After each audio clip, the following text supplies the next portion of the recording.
তোমরা ভালো জায়গায় যাইতে পারবা, তাই না? কারণ তোমাদের ক্লাস নাই, বুট নাই, ফুটবল নাই। এগুলো না থাকলে ফুটবল খেলা যায় না ভাইয়া। ঠিক?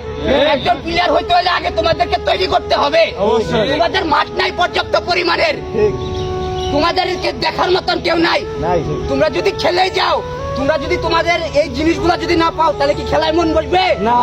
কারণ তোমরা এক একজনের অ্যাক্সিডেন্ট হয়ে আসছো, এক একজনের জন্ম থেকে পা নাই। তোমরা তো একজন শারীরিক এই প্রতিবন্ধকতা জয় করে আজকে ফুটবল মাঠে আসছো।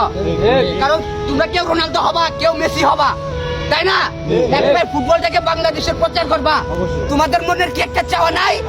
আছে কিনা? এই ফুটবলটা বাংলাদেশের সারা জায়গায় জড়িয়ে পড়ো, চাও নাই? আমি এটাই বলতে চাই, আমার ব্যক্তিগতভাবে আমিও একজন ফুটবলার, তোমরাও ফুটবলার।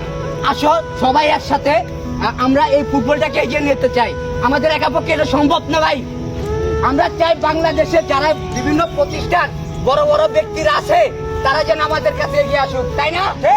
কারণ তোমরা আসলে তোমাদের মধ্যে প্রতিভা আছে ভাই, বিশ্বাস করো। তোমাদের মধ্যে যদি প্রতিভা না থাকতো, এক পায়ে ফুটবল মাঠে আসতে না। সবুজ গালি চাই, তোমরা আসতে না। কেন আসছো?